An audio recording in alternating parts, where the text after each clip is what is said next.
আচ্ছা, ধরুন আপনি একটি লাইব্রেরিতে আছেন, সেখানে বইগুলো গুছিয়ে রাখার কথা, কিন্তু লাইব্রেরিয়ান ঘুমাচ্ছে। সারা দিন যে কত তথ্য জঞ্জাল জমেছে সেগুলো আর পরিষ্কার হচ্ছে না। রাত পার হচ্ছে কিন্তু লাইব্রেরি জঞ্জালে ভরে উঠেছে। এটাই হচ্ছে আপনার সাথে যখন আপনি পর্যাপ্ত ঘুমাচ্ছেন না। সম্প্রতি সুইডেনের ক্যারোলিনস্কা ইনস্টিটিউশনে ২৭,৫০০ জন মানুষের উপর এক বিশাল গবেষণা চালিয়েছে। তারা এমআরআই স্ক্যান করেছে এবং কৃত্রিম বুদ্ধিমত্তা দিয়ে বের করেছে মানুষের মস্তিষ্কের বায়োলজিক্যাল এজ।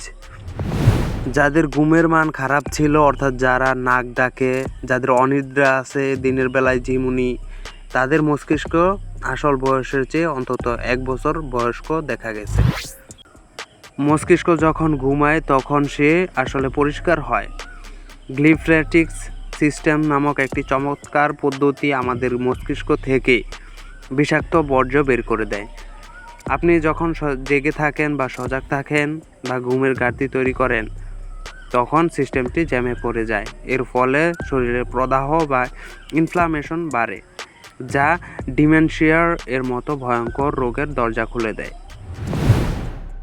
ঘুম কোনো বিলাসিতা নয়, এটি আপনার মস্তিষ্ক রিপেয়ারের মোড। আপনি কি জানেন এই প্রক্রিয়াটি পরিবর্তনযোগ্য?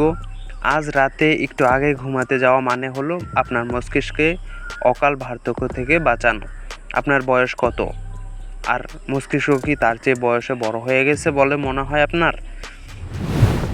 আমাদের এই ভিডিওগুলো ভালো লাগলে আমাদের চ্যানেলটি সাবস্ক্রাইব করে লাইক কমেন্ট করে আমাদের পাশেই থাকবেন। ধন্যবাদ।